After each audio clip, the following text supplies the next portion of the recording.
Ora, muito bom dia a todos e bem-vindos a mais um webinar, uma live do BIM Fórum Brasil. Neste caso, um webinar conjunto entre o BIM Fórum Brasil e a Construtivo.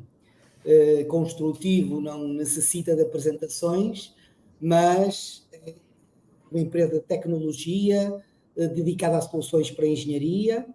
Tem uma plataforma de colaboração que é o Colaborativo, que já está na sua quarta geração e com mais de 20 anos tem sido uma empresa que complementa as soluções oferecidas à engenharia com múltiplas tecnologias. O seu foco principal é na infraestrutura e na energia, advoga uma visão Open BIM, e atualmente explora diversas aplicações de inteligência artificial para buscar diferenciais para os seus clientes. Eu sou o José Carlos Lino, sou conselheiro da BIM Fórum Brasil, mas na realidade tenho que confessar que estou aqui em múltiplos papéis, uma vez que tenho o grato prazer de ter bastantes afinidades com as pessoas que vão apresentar hoje e desde logo gostaria de começar por apresentar o Marcos Granadeiro, que foi, na realidade, quem convidou os outros 3 participantes deste webinar, no qual eu sou moderador. O Marcos é engenheiro civil, tem uma carreira dedicada à tecnologia e há 20 anos que é responsável pela Construtivo. É membro do RICS, do Royal Institute of Chartered Surveyors, e também é certificado pelo MIT em transformação digital. Eu vou já passar de seguida a palavra ao Marcos, mas apresentava já ao início o nosso segundo participante, que é o Eduardo Wagner. O Eduardo Wagner é engenheiro mecânico, formado pela FEI, tem uma longa carreira na CPTM, passando por diversos cargos e funções. Foi diretor de engenharia na época do Plano de Expansão São Paulo, que inclusive é o primeiro case que vamos abordar neste webinar, e atualmente é assessor da presidência, atuando na área de compliance.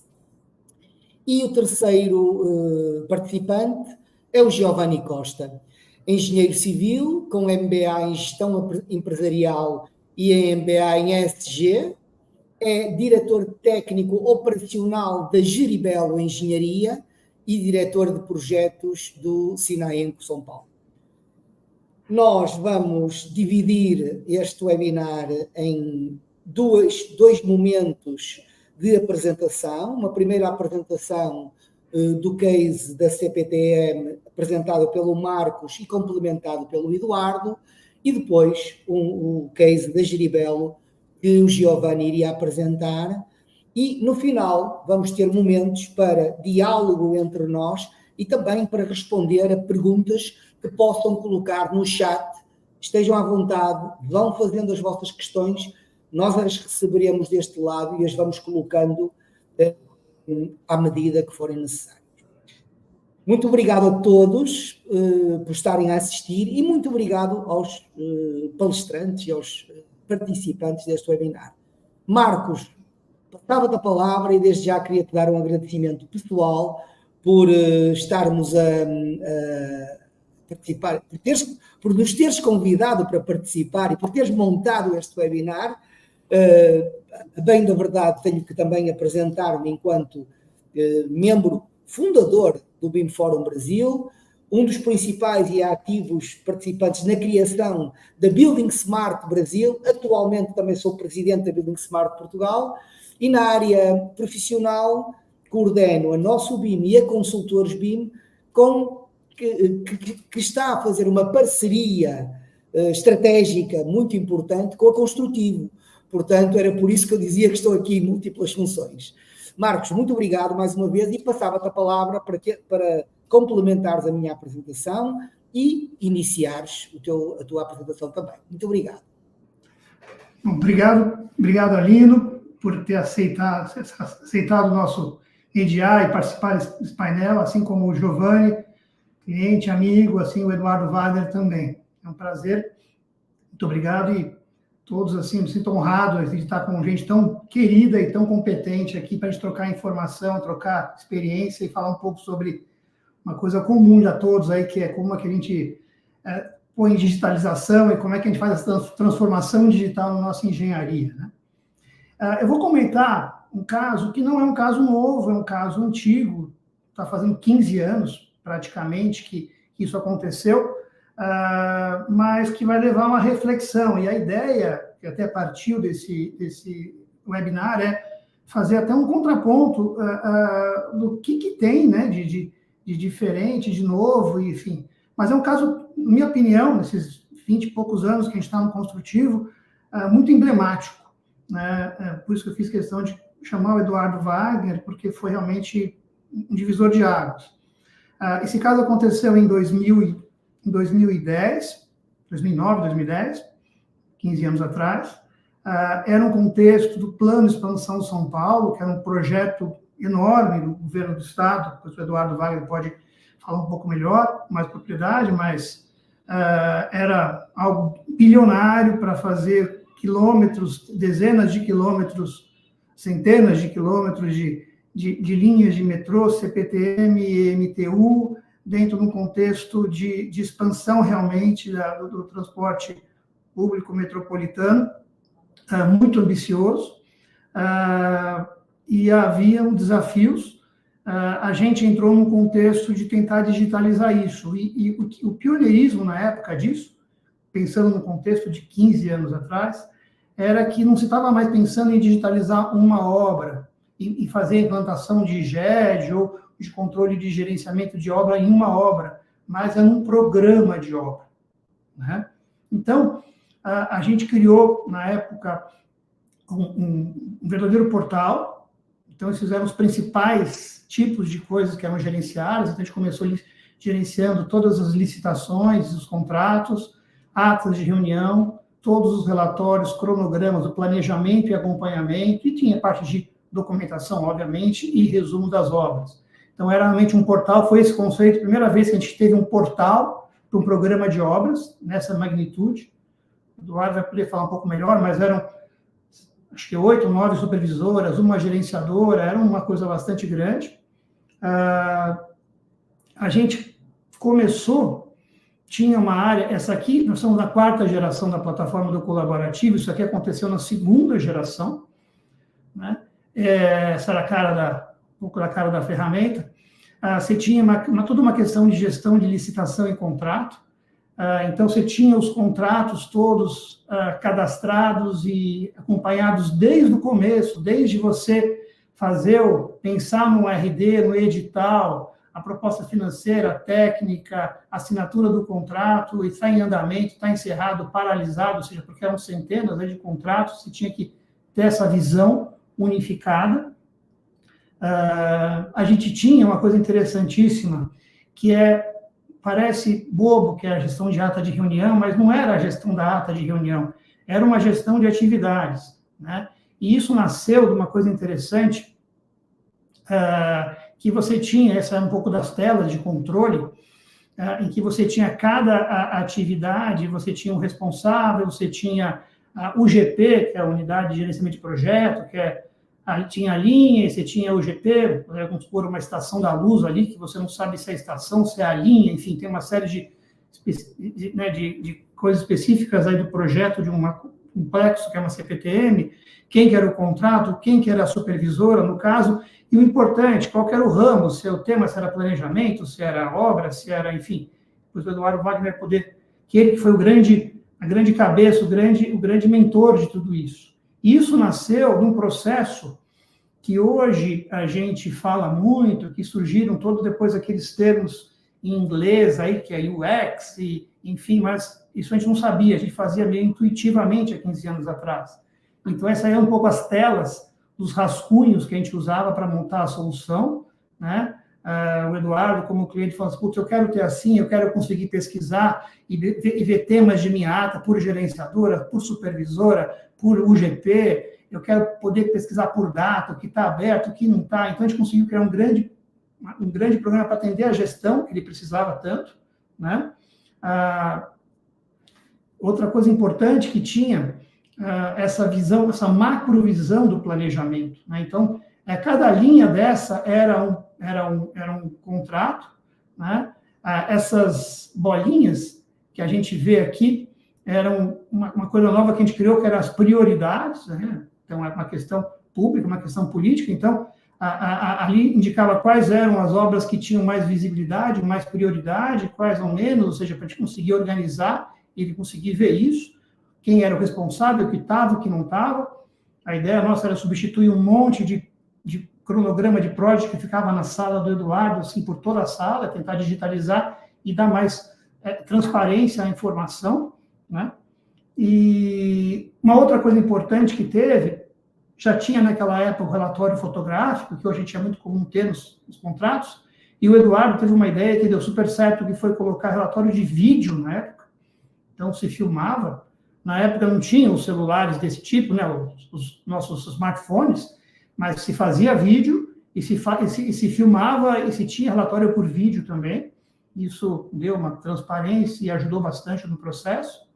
E, para finalizar, eu queria mais ouvir o Eduardo e jogar essa informação. A ideia é que a gente conseguiu conceber a digitalização de um programa de obra 15 anos atrás, obviamente sem a sofisticação que se tem hoje, mas aí no final do ano passado, no evento de BIM que teve no Sinaenco, no Era BIM, esses 2 slides da NCAMP, que é da NIMA, né, que é o organismo lá que faz todo o framework, que cuida do BIM no Reino Unido, me chamaram a atenção, que nesse slide inicial aqui, ela fala que o foco deles agora é drive a data-centric atitude, ou seja, é focar numa atitude data-centric, e o objetivo dessa atitude data-centric no BIM atual, né, de 15 anos depois do que a gente fez lá atrás, é tirar a informação que está presa em relatórios, papéis e desenhos e deixar isso no banco de dados, que foi exatamente isso que a gente fez. A gente tirou as informações que estavam em planejamentos, que estavam em relatórios que eram recebidos da supervisora uma vez por mês e tal, e jogou isso no banco de dados para conseguir se ter a gestão. Então, aí me veio a reflexão, poxa, a gente vai, sofistica, mas o que a gente faz o goal sempre é o mesmo, o objetivo sempre é o mesmo. Então, agora eu falei muito e eu quero ouvir de vocês e joguei essa informação, essa reflexão aí como um primeiro bate-bola. Acho que era isso.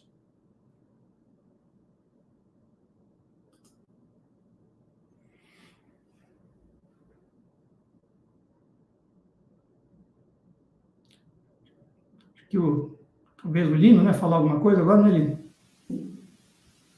Estão ouvindo? Sim, agora sim. Estava eu a dizer, obrigado, Marcos, que legal. Levantam-se aqui algumas questões, mas ainda antes de passar ao Giovanni, não sei se temos possibilidade de ouvir o Eduardo. Se não temos, vamos avançar, então, de seguida, para uma segunda apresentação pelo Giovanni. Alto, temos o Eduardo aqui.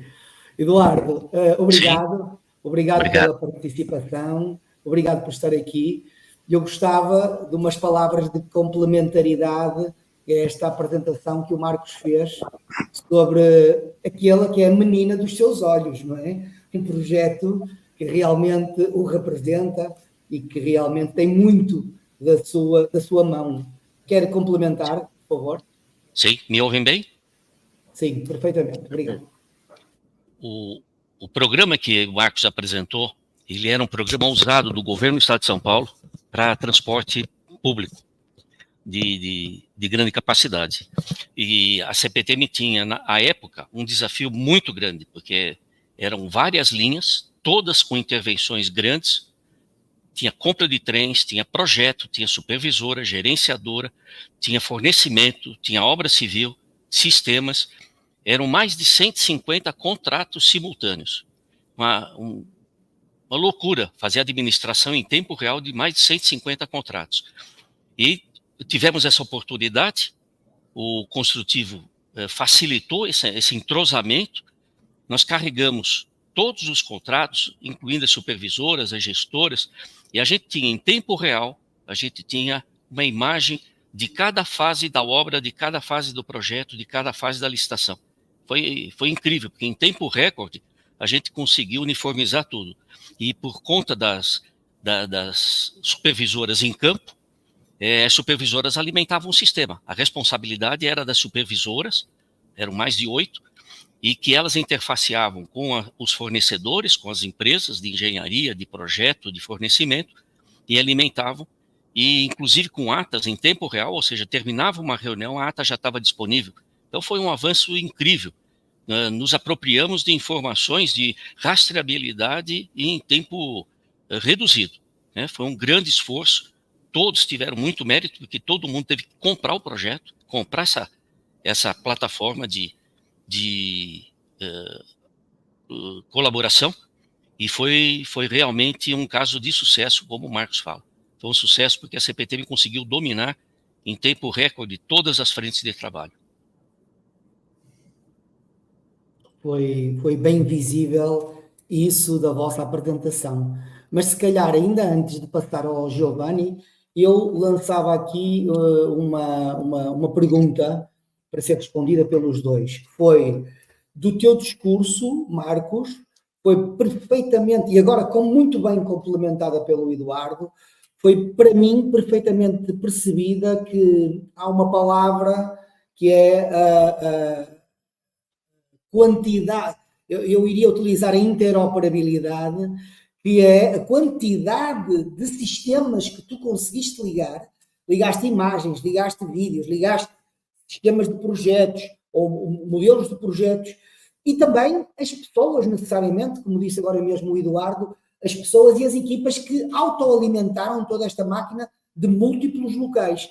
Eu penso que essa é realmente o santo grau do data-centric que tu muito bem mencionaste relativamente à Anima. É a tua visão, digamos assim. Tu queres falar um pouquinho desta visão de aceitar que múltiplas fontes possam introduzir e dar essa voz aos múltiplos atores?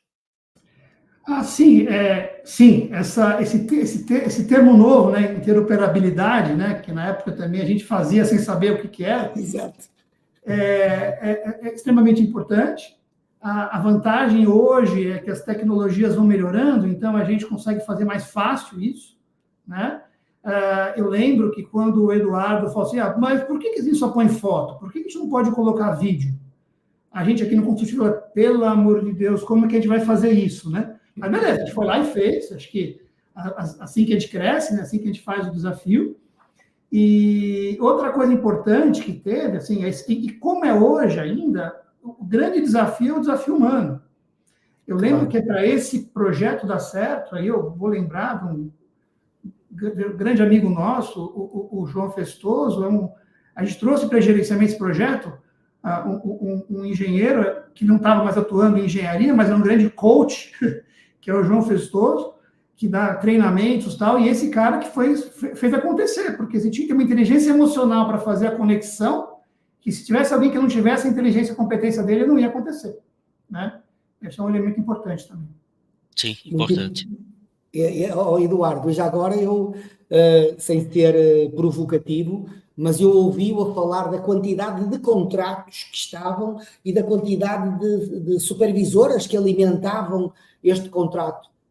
Em algum momento, como diz muito bem o Marcos, isto é um misto de inteligência emocional e convencer as pessoas a levar, mas também precisamos em que o dono da obra se imponha e diga muito bem aquilo que quer e tenha ideias claras. Portanto, eu atrevo-me a dizer que sem uma pessoa como o Eduardo, isto não teria funcionado.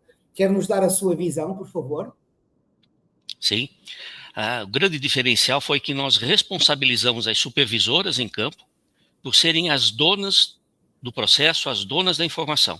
Elas tinham a responsabilidade de, diuturnamente, diariamente, coletar as informações e alimentar o sistema. Ou seja, os empreiteiros, os fornecedores, eles eram participantes do processo, mas eles prestavam contas para a supervisora. Então, cada supervisora tinha um nicho de trabalho, tinha uma região geográfica ou um escopo, e a gerenciadora, na época, é que fazia todo esse esse acompanhamento em tempo real. Então, o grande salto foi, como lembrou o Marcos, o João Festoso foi fundamental, porque ele interfaceou com todas as supervisoras, no sentido de que assumissem responsabilidade. E ele tem muita habilidade nisso, ele foi coach, treinador de várias empresas de porte, inclusive internacionais, e ele conseguiu trazê-los todos para a mesma responsabilidade, ou seja, cada supervisora fazia o seu papel com responsabilidade em tempo real. Isso foi marcante, porque se elas não tivessem assumido, né, a gente não teria tido sucesso de ter todas as informações. Então, a gente tinha um nível de confiança elevado. Muito, muito bom. Eu, se calhar, perguntava ao Giovanni se gostaria de comentar algo sobre esta excelente apresentação. Bom dia a todos.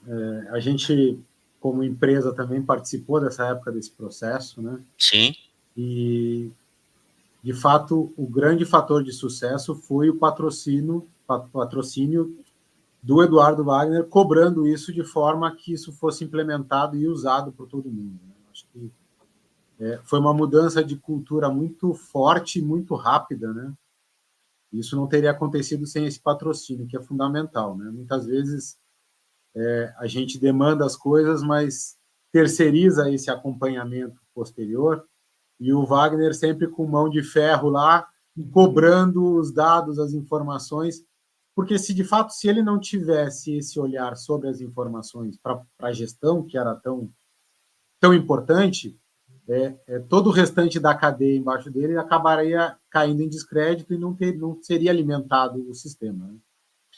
Então, eu parabenizo ao Eduardo, porque de fato foi uma transformação na época, foi um choque para todo mundo, mas trouxe grandes resultados e uma agilidade muito grande no processo de gestão e na tomada de decisão. Queria fazer esse comentário como participante, né, do lado de cá, de quem teve que, de fato, arregaçar as mangas e fazer a coisa acontecer. Testemunha, prova de conceito, foi o que você foi. Eu acho que ainda podemos explorar mais este case, mas o tempo não para, e então sugiro, se o Marcos e o Eduardo concordarem, que avancemos já para a apresentação do segundo case, que ficaria a cargo do Giovanni, que iria apresentar uma visão da Geribel, com quem também, enquanto consultores BIM, tenho tido o prazer de colaborar. Mas eu diria assim, neste primeiro case foi notório que foram tocados os aspectos relacionados com as pessoas, com os recursos humanos, com a estrutura dos processos, como muito bem o Marcos disse, e numa versão ainda atrasada, e um aporte de tecnologia sem a qual nada era possível. Giovanni, estas três componentes, pessoas, tecnologias e processos, também te dizem alguma coisa. Eu passava-te a palavra e pedia a tua apresentação, por favor. Obrigado. Muito obrigado, Lino, pelas palavras. De fato, esse tripé ele é fundamental para toda essa jornada de revolução hoje em dia, né? Com o aporte da inteligência artificial, a gente tem, de fato, uma revolução em todos os processos, em todas as dinâmicas de trabalho do que a gente vem vivendo e experienciando, né? Só antes de começar na apresentação propriamente dita do nosso case, apresentar um pouquinho a Geribelo. A Geribelo é uma empresa de engenharia consultiva, trabalha há 45 anos nos segmentos de habitação, edificação, rodovias, ferrovias, metrô, saneamento e infraestrutura. A gente trabalha fazendo, durante todo o ciclo de vida dos empreendimentos, atuando no gerenciamento e supervisão dessas obras e projetos, para garantir que eles sejam feitos a tempo, ao prazo, ao custo, né? E que garanta a qualidade desses empreendimentos. Mais recentemente, a gente começou a atuar também no segmento de inspeção acreditada, que é um novo nicho de negócio que vem crescendo também no Brasil, trazido com a experiência da Itália e da Europa, que também ajuda a contribuir no processo de validação e de confiabilidade de todo o processo de construção e implantação dos empreendimentos. Como eu falei, a gente já tem 45 anos de experiência e de atuação no mercado, e a gente vem acompanhando as transformações e a dinâmica de mudança da engenharia no Brasil e no mundo, né?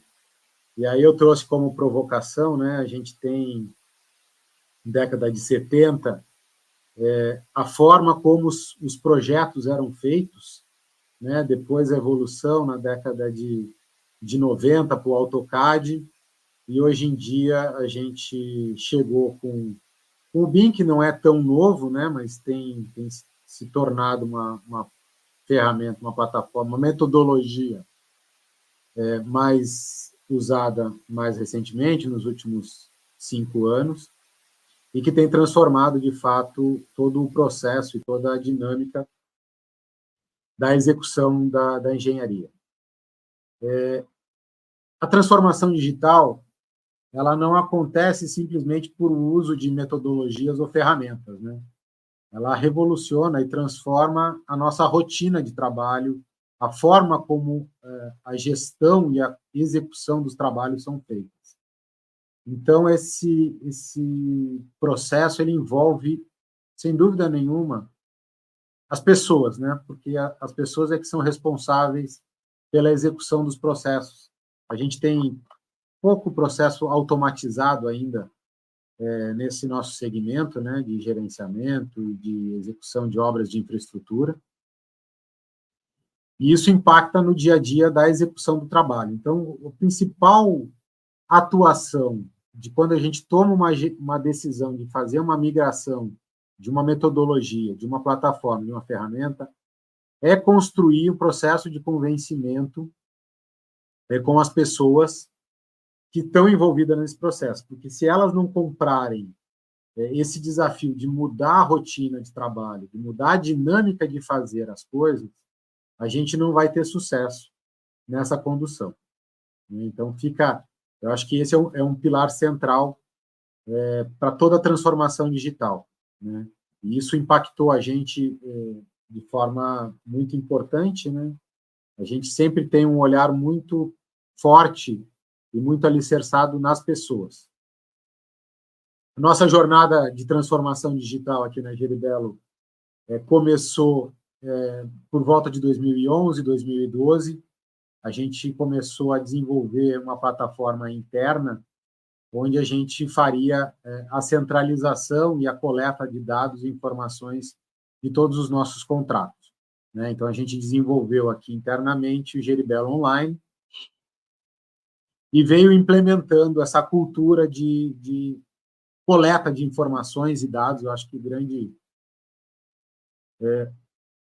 o grande benefício que a gente tem com o processo de digitalização é a gente ter os dados acessíveis e a gente poder manipular, e manipular no sentido de poder estar acessível para consulta e análise das informações, transformar os dados em informações para que a gente tenha um processo de tomada de decisão mais consciente, né? Eu acho que o Marcos comentou, né, da dificuldade de... Antes, essas atas de reunião, por exemplo, para falar de uma coisa simples, era feita no papel, né? Depois era digitalizado, mas sem ainda transformar isso em dado. A grande transformação é extrair desses documentos que a gente vai gerando ao longo de todo o processo de gestão, transformar isso em dado para que alimente um sistema, um workflow de conhecimento, de tomada de decisão. Em 2015, nessa nossa jornada aqui na Geribelo de digitalização e de transformação digital, a gente tomou a decisão, na própria CPTM, de fazer o nosso primeiro case em BIM. Então, a gente era responsável por fazer a supervisão da execução das obras de expansão da linha 13 e linha 12, e a gente fez a modelagem em BIM para acompanhamento de obra, de cronograma e orçamento da Estação Engenheiro Goulart. Então, foi um momento também de grande aprendizado, porque trouxe para a gente um olhar muito particular do quanto a gente precisava quebrar o modelo em entregáveis compatíveis com o nível de execução que estava sendo feito. Então, não adiantava eu, por exemplo, desenhar na plataforma, né, uma parede inteira se ela não seria executada dessa forma. Então, a gente precisou fragmentar em vários pedaços para poder representar graficamente e também representar isso do ponto de vista de medição, né, de avanço financeiro, esse avanço. Então, isso trouxe para a gente, de fato, um olhar e um aprendizado muito grande. A gente acabou não continuando com esse processo de modelagem nos contratos, porque, de fato, ele foi muito oneroso para a gente foi uma iniciativa própria da empresa, foi bastante oneroso e isso não era uma exigência dos clientes, né? Tampouco a gente recebia os projetos já modelados em BIM para poder fazer o acompanhamento. Então, foi um desafio muito grande, a gente teve um aprendizado muito grande, mas a gente acabou deixando essa experiência um pouco adormecida na medida em que o processo ganhava maturidade no segmento como um todo. Depois, em 2019, a gente sentiu a necessidade, por conta da evolução tecnológica, da compatibilização com outras ferramentas de gestão e de acompanhamento, e principalmente pela evolução dos smartphones, de migrar da nossa plataforma que a gente tinha desenvolvido. A gente fez um processo de seleção aí no mercado de qual seria a melhor plataforma para ser utilizada, e a gente definiu o Construtivo como uma ferramenta bastante interessante pela sua versatilidade e simplicidade, né? Uma plataforma muito amigável para o uso. Então, em 2019, a gente definiu um piloto, que foi na CDHU, um contrato grande que a gente tem de gerenciamento. A gente começou a fazer os testes para a migração da plataforma. E depois, em 2021, a gente tomou a decisão de migrar todos os nossos contratos de gerenciamento e supervisão para a plataforma do Construtivo, né? E hoje em dia a gente usa integralmente a plataforma para agregar, de fato, essa informação digital colaborativa, compartilhada e disponível a qualquer momento, né? A informação foi coletada, eu, como diretor técnico da empresa, já consigo acessar e ter acesso a essa informação e saber se a obra está caminhando bem, está indo no ritmo adequado ou não, assim como o cliente e o próprio construtor, que é notificado para a solução de eventuais não conformidades ou desvios em relação ao planejamento. Então, essa ferramenta trouxe para a gente uma velocidade muito grande na tomada de decisão e esse compartilhamento simultâneo com todos os stakeholders, né? Coleta das nossas equipes das informações é feita por celular hoje em campo, então tudo online com a redução de geração de papel e de retrabalho. A gente teve um ganho muito grande de produtividade nesse processo de migração, né? Mais recentemente, em 2023, em função da mudança da legislação e da necessidade da gente estar apto à nova lei de licitações, da questão da metodologia de BIM, a gente tomou a decisão, de fato, de disseminar essa cultura e preparar nossas equipes de forma orgânica para estarem prontos para o uso de forma mais disseminada do BIM. Já tínhamos dado um passo no processo de digitalização, de coleta, análise e processamento de dados, e agora chegou o momento da gente dar um novo passo, caminhando com a integração dos modelos e todas as potencialidades que a metodologia BIM traz para a gente. A gente construiu aqui internamente um grupo de trabalho que ficou responsável por fazer todos os estudos, pesquisas das melhores ferramentas, de como isso estava difundido tanto nos nossos concorrentes quanto nos nossos clientes, e fazer um planejamento de implantação com o DNA da Geribelo, como que a gente entende que essa plataforma, essa metodologia deveria ser usada aqui, já olhando esse olhar de integração dos dados de coleta, porque a gente não trabalha com elaboração de projeto, então a gente provavelmente vai receber um modelo já construído por uma projetista, e como que a gente se apropria desse modelo e transforma esse modelo em instrumento para fazer o acompanhamento e a gestão da obra, né? Participamos de diversos eventos aí, coletando informações e a arte, o estado da arte da engenharia aqui no Brasil, e o processo de disseminação interno para fazer um processo de convencimento da equipe da necessidade e dos benefícios que essa nova metodologia traria para a gente. Mais adiante, a gente sentiu a necessidade, a gente precisava de um suporte técnico externo para contribuir nesse desenvolvimento, e a gente contratou os consultores BIM, de quem o professor Lino é partícipe, sócio, e nos ajudou muito nesse processo de absorção de conhecimento e preparação para disseminação interna da metodologia. Eles fizeram um diagnóstico inicial do estado de maturidade, que foi muito importante para a gente entender o quanto as nossas equipes estavam preparadas, né, qual seria o gap para que a gente desenvolvesse essas equipes para o uso dessa metodologia e de todas as ferramentas que vêm com ela. Depois fez um plano de implantação mais detalhado, com um plano de ação, dando datas, ações e detalhando essas ações que a gente precisava desenvolver internamente para elevar o nível de maturidade. E, na sequência, fez um plano de treinamento e capacitação de um grupo de colaboradores. Em seguida, concluído esse processo de treinamento e capacitação, a gente tomou a decisão de fazer 3 novos pilotos, um em cada segmento. Então, a gente definiu um no metro ferroviário, um de habitação e um também de habitação, mas de loteamento, um de habitação de interesse social e outro de loteamento de casas. Então, a gente está nesta fase hoje de desenvolvimento desses pilotos para a gente entender nos diferentes segmentos quais são as dificuldades, o que a gente precisa ajustar para que a gente possa ajustar a nossa metodologia e, a partir daí, ganhar escala e trabalhar de forma mais intensiva. Tem sido um aprendizado muito rico e uma evolução muito rápida em todo esse processo. Em linhas gerais, esse foi o nosso case aí, a gente ainda está em processo de aprendizado. Deixar meus dados e meus contatos para quem quiser bater um papo depois, se não tiver oportunidade aqui, e me coloco à disposição aí para a gente compartilhar um pouco dos nossos aprendizados. Muito obrigado.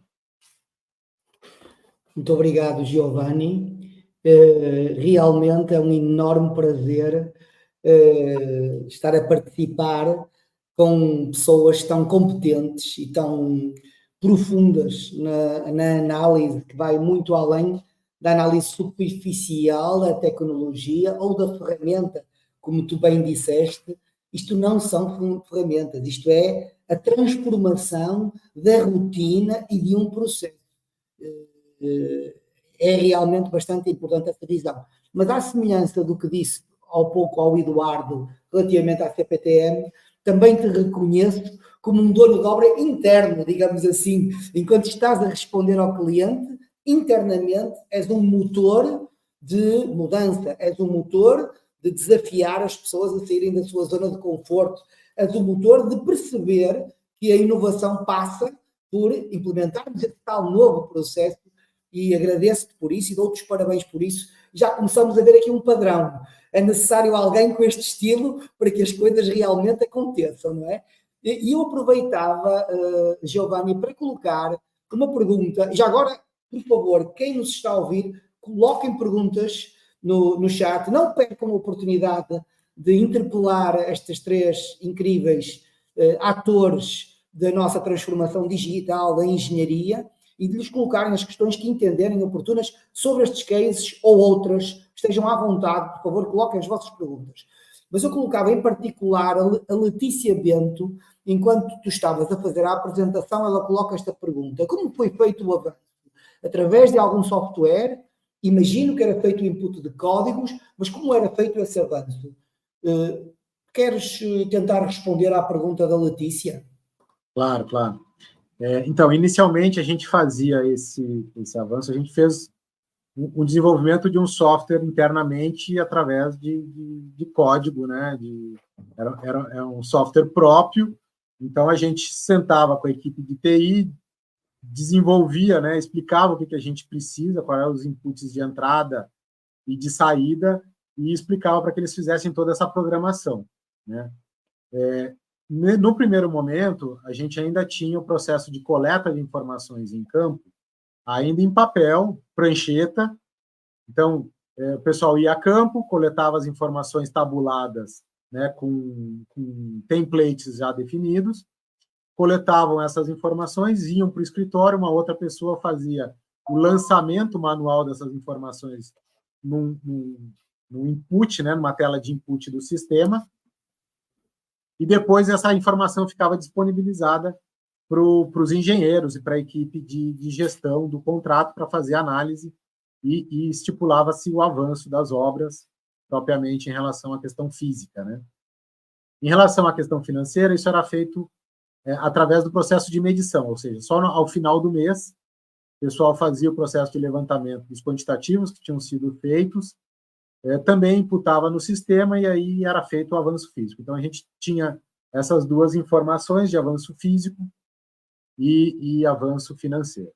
Mais recentemente, quando a gente migrou para o colaborativo, também é um software, né, desenvolvido com programação, mas a gente saiu porque a gente entende que o nosso core aqui na empresa não é desenvolvimento de sistema. Nosso core é a inteligência de engenharia, o que fazer com as informações, como processar essas informações e como tomar a decisão de ajuste de rota para que a gente chegue nos objetivos que estão estabelecidos. Então, a gente migrou para o colaborativo. O colaborativo auxiliou muito esse processo, porque a gente migrou para celular, então, as equipes, os fiscais de campo vão com celular, eles registram através de checklist o que está acontecendo, né, o que os serviços estão sendo feitos com qualidade, ou os que estão com alguma questão que precisam ser resolvidos, então já aponta uma não conformidade, essa não conformidade, através de workflow, vai automaticamente para a equipe de supervisão, né, para os engenheiros, eles vão ver se está conforme, todos os dados estão preenchidos, e isso vai, na sequência, sendo notificado para o empreiteiro, para o construtor, para que ele tome as providências e defina um plano de ação para correção dessas questões. Nesse mesmo momento, num outro capítulo, né, num outro tópico ali do aplicativo, ele entra no diário de obras, ele registra a quantidade de mão de obra, de equipamentos que estão alocados na obra, naquela frente de serviço, e também registra o avanço que está tendo naquele serviço. Então, instantaneamente, isso já vai comparar com o que estava previsto naquele dia no planejamento. A gente sobe esse planejamento, pode ser em Project ou em Excel, para o sistema, e o fiscal já dá o avanço, pode ser de forma diária ou de forma semanal, ou mesmo mensal. Aí a gente define esse nível de avanço conforme a exigência e o interesse do cliente, mas isso já sobe automaticamente para a gente acompanhar se a obra está em dia ou se ela já está começando a ficar atrasada. E isso já nos permite tomar posições de alerta e tomar ação preventiva para corrigir todas as falhas. Excelente. Então, não sei se eu respondi a Letícia, né? Sim. Mas a Letícia vai, em linhas vai gerais, dizer. muito sucintamente, é essa dinâmica que a gente estava trabalhando e migrou para trabalhar hoje. Nós temos aqui agora uma fase, aproximamos-nos do momento final do nosso webinar, mas temos aqui uma fase de troca de informações. Portanto, o micro está aberto, por favor, estejam à vontade de intervir, mas eu, se calhar, lançava aqui o repto ao Marcos. Marcos, eu tenho tido o privilégio de estar contigo em alguns eventos e alguns momentos até internacionais, e tenho percebido o quão atento tu és às novidades e à inovação no mundo tecnológico. Tu estás sempre em busca daquele produto que está a sair e que pode, de algum modo, acrescentar valor ao teu cliente. E poderíamos falar em muitos casos, mas em particular estes conjuntos de plataformas que juntam o laser scanning com a fotogrametria, com a multiplicidade que há pouco se falou no caso da CPTM, já há pouco também falaste na aplicação de inteligência artificial, ou seja, tu és um caçador de novas tecnologias para aplicar ao serviço do cliente. Tu queres dar uma ideia de realmente da mudança que estamos a assistir com este florescer de novos pacotes, de novas ferramentas? O que é importante estarmos atentos nesse aparecimento de tantas oportunidades? Obrigado, Nilo. Bom, primeiro eu queria agradecer ao Giovanni, que se os meus vendedores falassem com tanta solução que nem ele fala, a gente estaria vendendo muito mais, Giovanni. Muito obrigado. Segundo... Mas é o benefício que a gente enxerga na prática no dia a dia, né, Marcos? Eu acho que isso, de fato, é o grande benefício que trouxe para a gente, é a gente não se preocupar com o software e se preocupar com o dado, com a informação. Bacana. A ideia é a seguinte, a visão que a gente tem é que, primeiro, a gente tem que testar e tem que pivotar. E tem que ver sempre a tecnologia como negócio, não como a tecnologia pela tecnologia. Então, e entender a evolução. Então, por exemplo, esse tema que você colocou ali da nuvem de pontos. Nuvem de pontos, a gente mexe com nuvem de pontos há muitos anos. Antes, há 10 anos atrás, 15 anos atrás, a aquisição da nuvem de pontos era muito cara. Era um sensor, trabalha com Leica, que é sempre a líder de mercado, né? A Cutting Edge são os suíços, mas era um cara, só podia fazer com isso. Aí depois você começou a fazer com o drone, que gera uma imagem, que você gera nuvem, você consegue fazer com o celular, enfim. Você começou a ter outras maneiras de você fazer a nuvem. Aí você começa a fazer, o que eu vou fazer com a nuvem? Eu vou fazer a nuvem para ajudar a modelar. Eu vou fazer a nuvem para fazer um mapa de declividade. Então, agora, já tem algoritmos de inteligência artificial para você usar a nuvem, né? Então, por exemplo, a gente estava agora discutindo usar a nuvem de pontos para você validar o gabarito de trem em ferrovia, para você entender como é que está o estudo de um novo trem, ali, uma nova formação, se vai dar certo ou não vai dar certo, o que tem que mexer ao longo do trecho todo para poder caber, coisas do tipo que são ideias, né? E assim, a gente pensa sempre, por exemplo, provocando, por exemplo, toda vez que tem uma novidade, Giovanni, tem essa novidade, o que você acha? Né? E a gente vai testando. Né? Horas, algumas coisas funcionam, outras coisas não funcionam. Esse exemplo que o Giovanni deu, que eu achei brilhante, do tipo, em 2015, modelamos para ver se estava certo. Não deu, porque custava caro e o mercado não virou. Tá bom, mas aprendemos alguma coisa. Então, isso é o importante. Né? Não, sem dúvida, sem dúvida. Nós temos aqui uma outra pergunta do Anderson Alves que complementa isto, que pergunta se foi utilizado tecnologias LIDAR para levantamento de campo e como é que foi o desafio do tratamento de grandes quantidades, de grandes volumes de informação. Eu penso que a pergunta pode ser até aplicada aos dois, não é? Porque é aplicada nestas duas obras. Mas, de certo modo, também já respondeste agora, Marcos, mas queres complementar? Queres dar alguma ideia? Sim, sim. Bom, é um desafio, nuvem de pontos são arquivos grandes, e o desafio hoje antes o desafio era você ter uma máquina potente para poder tratar a nuvem de pontos. E a gente, como colaborativo, como construtivo, o desafio era como é que eu vou armazenar um arquivo desse tamanho, e o pior, como é que eu vou transportar pela internet um arquivo desse tamanho. Agora, já tem, e a gente está investindo muito nisso, em algoritmos de streaming para nuvem de pontos. Então, a nuvem de pontos fica paradinha no servidor, e você faz um streaming, assim como você faz o streaming do Netflix, e você não precisa baixar o filme para você ver, você faz o streaming da sua nuvem de pontos. Então, assim, a tecnologia é mais agora pelo lado do servidor, e acho que essa é a resposta para o Anderson. Ok. Eduardo, deixa-me aproveitar o privilégio de estarmos aqui com alguém que percorreu todo este mundo, não é? E dizer-lhe, eu falar um pouco do Brasil de uma maneira global e pedir-lhe uma reflexão, que é, nós, enquanto Brasil, temos uma estratégia BBR, temos uma lei de licitação que fomenta a contratação através deste tipo de ferramentas, e mesmo assim o que encontramos é inúmeros municípios, inúmeras autarquias, inúmeras empresas e donos de obra públicos e privados que têm dificuldade em agilizar estes processos e os assumir.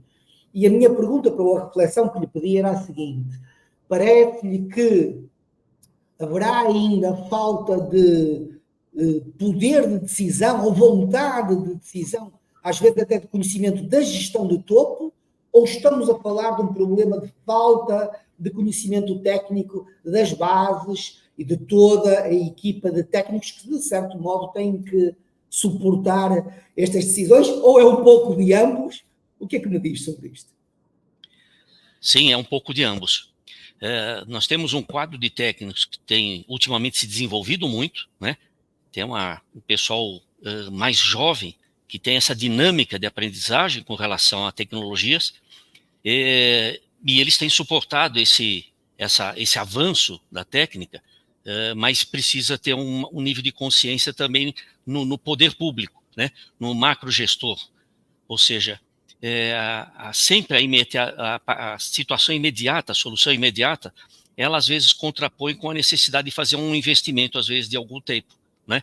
Ou seja, de fazer uma melhoria no processo de decisão, uma capacitação do gestor, do macro gestor, não só na tecnologia, mas na vontade de ter resultados. Então, a falta de resultados é muito, às vezes, não pela técnica, mas é muito por falta de foco, né? Falta foco, às vezes, no administrador do Brasil, né? Acho que as prefeituras são muito fracas, né? Muito despreparadas, até porque não tem muito recurso, elas dependem muito do volume de dinheiro, às vezes, de outros poderes. Então, acho que tem um investimento forte que tem que fazer nos técnicos, né? Mas um investimento forte também na preparação dos gestores, dos administradores públicos. Excelente, Eduardo. Corroboro totalmente a sua opinião. E nem de propósito, temos aqui uma pergunta do Alan Santos. Giovanni, eu ia endereçar para você, porque o Alan pergunta, com estas novas tecnologias que surgem diariamente, realmente temos que testar e avaliar se faz sentido aplicá-las ao negócio. Gostaria de saber se vocês capacitam o time ou contratam conforme a necessidade. Queres responder, Giovanni? Claro. Obrigado, Alan, pela pergunta. A gente trabalha muito com a questão da capacitação dos colaboradores internos, né? Mas, de fato, quando você está começando uma coisa nova, né? Uma tecnologia nova, uma metodologia nova, você precisa se cercar de pessoas que já tenham alguma experiência, já tenham vivido um pouco e testado essas ferramentas para que a gente possa acelerar o processo de aprendizado, né? E a gente trabalha, então, de forma mesclada, né? A gente faz um processo de capacitação, desenvolvimento das equipes, isso é uma constante dentro da Geribelo, a gente está sempre fazendo as pessoas evoluir e tirando as pessoas da zona de conforto, né? Desafiando elas para enfrentar esses desafios, mas a gente contrata pessoas, consultores e, às vezes, profissionais de forma mais spot para agregar e nos ensinar de forma mais rápida, né? Isso ajuda no nosso processo, na nossa curva de aprendizado, né? Mas a gente entende que a gente tem que trabalhar essas novas informações como capacidades corporativas da empresa. Não adianta a gente só ficar dependente de pessoas externas, porque senão a gente cria um vínculo e na hora que a gente precisa dar uma resposta rápida ou ter alguma solução diferente, a gente não consegue agir de forma mais efetiva. Exatamente. E se calhar pego eu aqui numa pergunta colocada agora pelo Solon, da Costa Sousa Filho, que diz que um dos problemas da mão de obra não é apenas a capacitação, é a vontade. Há pessoas que simplesmente não conseguem se comunicar adequadamente. Solon, sem dúvida, há pouco falamos da inteligência emocional do colega, desculpa, Marcos Eduardo, que não me recordo o nome que vocês mencionaram lá na CPTM, foi uma peça essencial para criar a inteligência emocional e a mobilização para a alteração. Não basta realmente ter conhecimento técnico, é preciso ter capacidade de adequação e adaptação. Bom, por favor, se alguém tem mais alguma pergunta, nós estamos a aproximar da hora do webinar, que será o desejável para concluirmos esta agradabilíssima conversa e super cheia de pérolas de sabedoria que cada um de vós compartilhou connosco. Muito obrigado. Dava para... penso que agora o BIM Fórum pode fazer um resumo deste webinar com sugestões a todos os seus associados e membros de pontos principais a tomarem atenção no caminho crítico da transformação digital da engenharia. Já agora concluo com alertar que o BIM Fórum Brasil é, neste momento, o grande organismo que serve de guarda-chuva, digamos, à indústria para aplicar o BIM, seja no setor privado, seja no setor público. Tem tido um crescimento desde o seu aparecimento lá atrás, em 2020, exponencial. Este último BIM Forum Conference que aconteceu em maio foi de uma elevação incrível, nas suas múltiplas salas paralelas, no seu auditório principal. Acho que a todos os que têm contribuído para que assim seja, acho que devemos dar os parabéns. E também, já agora, puxando a brasa, de certo modo, à minha sardinha, à Building Smart Brasil, em que todos que estejam interessados no Open BIM, e neste caso também profissionais individuais, profissionais, pessoas físicas, podem inscrever-se no Building Smart Brasil para ajudar à distribuição do panorama do Open BIM. Eu queria terminar fazendo uma ronda pelos nossos três convidados, pedindo-lhes uma breve conclusão e um breve resumo daquilo que têm e agradecendo muito a vossa participação e, em primeiro lugar, Marcos, agradecendo por ter sido o engenheiro criador e que criou este webinar e esta ideia, que resultou muito bem. E começava por ti. Queres nos dar umas conclusões finais, por favor? Bom, obrigado, Lino. Bom, primeiro agradecer você pela brilhante condução e muito obrigado por aceitar, pelo trabalho, pelas palavras e pela condução. Giovanni e Eduardo, também dois queridos clientes e amigos aí, né? E também admiro o trabalho dos dois. Eu acho, como você bem falou, Lino, o primeiro ponto é a questão do patrocínio, ou seja, o Eduardo lá da CPTM, nos projetos que a gente mostrou, e o Giovanni, que a gente vê como ele é o principal motor ali para as coisas acontecerem dentro da GRBL. Isso é fundamental em qualquer tipo de transformação, e assim... E não adianta, a questão da transformação digital não é se precisa fazer ou não vai fazer, tem que fazer, que quem não fizer morre, né? Então, assim, é isso, né? Então, na realidade, não é questão, custa caro ou inverno, se não fizer, vai morrer, né? Isso é fato, né? Então, assim, e a gente aqui, o que a gente quer fazer, acho que a paixão que a gente tem, a paixão que eu vejo que o Lino tem, de proporcionar isso, fazer isso acontecer, ver isso acontecer, seja nas empresas, seja a dedicação que a gente tem para organismos como o BIM-Forum, como o Build Smart, né? Porque realmente esses processos, esses mecanismos, esses conceitos de Open BIM e essas tecnologias que vão ser o enabler, que vão fazer isso, permitir que isso aconteça, né? Obrigado a todos e estou muito feliz e espero que tenha colaborado com alguma coisa por quem assistiu. Muito obrigado por quem assistiu também. Muito obrigado, Marcos. Eduardo. Sim, já foi dito aqui, eu acho que o essencial é o entrosamento entre o processo, a tecnologia e o ser humano. Esse trinômio dá certo quando existe a vontade, tem o patrocínio, tem a técnica e o processo foi documentado. Eu acho que é fundamental. Não há como sobreviver sem que os três estejam entrosados na eficiência.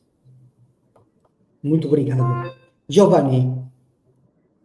Bom, agradecer pelo convite aí do Marcos, muito feliz de estar aqui podendo compartilhar com vocês. Eu acho que o nosso grande desafio aí, enquanto agentes da transformação, de fato, disseminar esse processo, o quanto ele é rico, o quanto ele é valioso do ponto de vista de benefício, no fim das contas, para a sociedade como um todo, né? A gente, aqui na Geribela, a gente trabalha principalmente com obras de infraestrutura pública, né? Então, a gente sempre persegue essa questão de poder entregar mais benefício para o usuário final, que é a sociedade, né? E com essa transformação, de fato, como o Marcos falou, ela é inevitável, né? Ela vai acontecer querendo nós ou não, né? E a gente precisa se adaptar e usar da melhor forma possível para agregar valor para a sociedade, para um mundo melhor. Então, que a gente possa fazer mais eventos como esse, disseminando e fazendo com que mais empresas e mais pessoas se familiarizem com essa necessidade e com essas tecnologias para que a gente possa difundir isso, elevar o nível da engenharia no Brasil e ter produtos de mais qualidade. Muito obrigado. Não podíamos terminar de melhor modo. Obrigado, Giovanni. Obrigado, Marcos. Obrigado, Eduardo. Obrigado a todos que nos estão a ouvir. Obrigado ao BIM-Forum por ser promotor da divulgação e da inovação.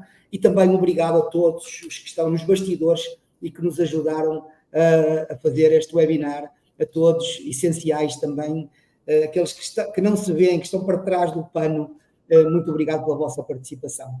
E a vocês que nos estão a ouvir, inscrevam-se no canal do YouTube do BIM-Forum, por favor, acompanhem as redes sociais e participem, porque temos aqui um canal de elevado nível de qualidade e de atualidade que nos fará, com certeza, sermos melhores profissionais e parafraseando o Giovanni, tornar o nosso país e o nosso mundo melhor.